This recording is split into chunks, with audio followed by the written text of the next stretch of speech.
પોતાનો જે હક છે એ તો એને મળવાનો જ છે. પણ આમાં અત્યારે પોઝિશન સૌરાષ્ટ્રની અંદર એવી છે, માની લો કે આ 30% ભાગ રાખતા હોય, કોઈ 50% રાખતા હોય, 40%, એટલે એ લોકો એનું પોતાનું રોકાણ હોય. ઘણા બધા ભાગ્ય એવા છે કે ફાર્મે રાખતા હોય કે વીઘે તમારે 5,000 કે 10,000 આપી દેવાના, બાકી અમારે કઈ લેવા દેવા નહીં. એટલે ખેડૂતોને છે એ પૂરતી સહાય મળી જાય. પણ આ ભાગ્યાઓ છે એની પોતાએ રોકાણ કર્યું હોય એને તો 1 રૂપિયો મળવા પાત્ર નથી. ખરેખર મહેનત, મજૂરી અને બિયારણ આ બધી જે વસ્તુ છે એ તો ભાગ્યની ગઈ હોય, એટલે એને કઈ મળવા પાત્ર આખા સૌરાષ્ટ્રમાં મૂળભૂત ખેડૂત છે કે ખેતી કરતા નથી, ભાગ્યા તરીકે લાવ્યા હોય તો એનું કોઈ રજીસ્ટ્રેશન થતું નથી, એનો કોઈ કાયદો નથી, એનો કોઈ ઓલું નથી.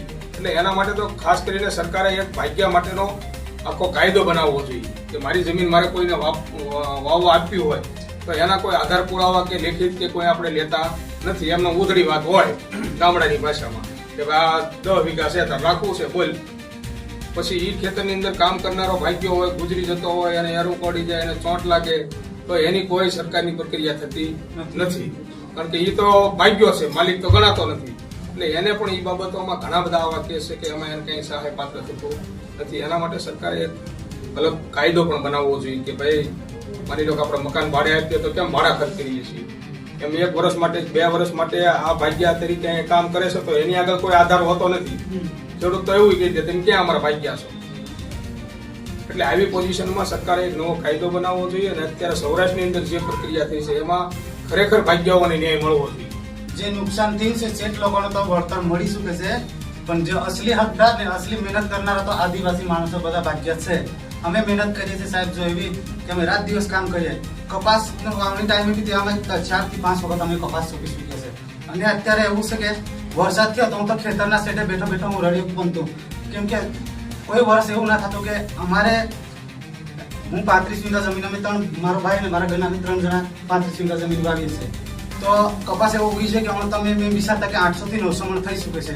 તો હમણાં અમારે એટલો બધો પહેલી વીણી પૂરી કરી નાખી, તેમાં મને 150 થી 200 મણ કપાયેલો છે. તો અમારે શું લઈ લે એમાં કોઈ હિસાબ એમાં અમને કઈ વધે ના. અમારે ઉપર ત્યાંથી ઘરે જશું કે છોકરા લોકો તો મજૂરી કરવા જશે તો કઈ લઈને આવશે, એવી ઘરેથી બી આશા પછી અમારે એવી માંગ છે કે જો અમે ઘરે જઈએ તો ઘરે જઈને પછી અમારે બી કઈ દળવું બધું બે વચ્ચે તો 10 થી 20 મણ મકાઈ બી લેવું પડે, અમને કઈ પાકતું નથી. એટલા માટે ખેડૂત ને ભાગ્યને સહાય ચૂકવવી જોઈએ કે જે રીતે ખેડૂતને સહાય મળી શકે છે એ રીતે ભાગ્યને 30% લેખે સહાય ચૂકવે તો સારામાં સારું. કેમ કે અમને તકલીફ છે, અમે ભોગવી રહ્યા છે, રાત દાડો કામ કરે છે. અત્યારે બી અમે નાના છોકરા કે મોટા છોકરા ખેતરના પાટલામાં ચલાકાનો સાયો કરીને અમે બધા કામ કરી શકીએ છીએ. એટલે એવી તકલીફ અમે ભોગવી છે, અમારી પીઢી તમે ભોગવી છે એટલે અમે જ જાણીએ છીએ. કેમ કે શેઠ લોકોને તો કોઈ ને કોઈ શેઠ ને કોઈને ખોટું બી લાગશે, કોઈ શેઠ અમને કહે છે તમે ત્યાં મામલેદાર સાહેબને આવેદન પત્ર કેમ આપવા ગયા હતા, લેકિન અમે તકલીફ કરે છે એટલે અમે એટલા માટે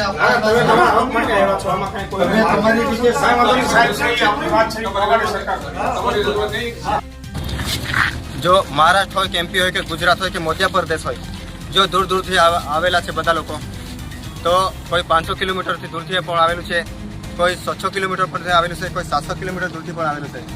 તો અમારે આ જેટલા લોકો પણ અહીંયા આવેલા છે એમને ખેડૂતને તો સહાય મળી શકશે, પણ એવી જ રીતે અમે રાત દિવસ એક કરીને અમારે જીવન ગુજારીએ છીએ, મહેનત મજૂરી કરીને. તો અમારી માંગ એ છે જેવી રીતે ખેડૂતને જે સહાય મળે છે એવી જ રીતે અમને પણ મળી શકે એવી અમારી માંગ છે. જય આદિવાસી, જય જોહાર.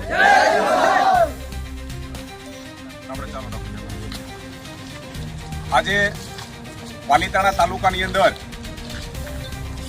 માન્ય એજ્યુકેટેડ મેજિસ્ટ્રેટ મામલતદાર સાહેબને અમે આવેદનપત્ર દેવા માટે આવ્યા છીએ કે બહારથી જે લોકો આ તાલુકાની અંદર જે ખેત મજૂર માટે આવે છે, જેને આજે અતિવૃષ્ટિના કારણે જેઓનો પાક સંપૂર્ણપણે નિષ્ફળ ગયો છે, એટલે આ લોકો જે છે એ અલગ પ્રકારે એના ઝૂંપડાઓ બાંધીને રહી છે, એના જે પરિવારજનો છે, એના નાના નાના છોકરાઓ છે, આ લોકોને ખરેખર સરકારે સ્પેશિયલ કોટામાં આ લોકોને જે નુકસાન થયું છે એને વળતર રૂપે એને પણ સહાયનું પેકેજ કરવું જોઈએ.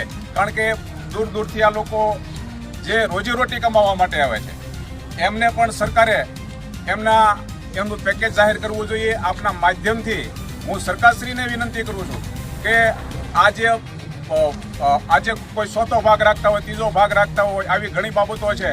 પણ આ લોકો જે છે એને કોઈ ભાગ્યા મજૂરો હોય એના પૂરતું વળતરની કોઈ આ સરકારે ક્યાંય નોંધ લીધી નથી. એટલે આપના માધ્યમથી અમે કહેવા માંગીએ છીએ અને મામલતદાર સાહેબને પણ અમે આવેદનમાં ઉલ્લેખ કર્યો છે કે આ સરકારશ્રી આ પેકેજ જાહેર કરે એવી વિનંતી આપના માધ્યમથી અમે કરીએ છીએ.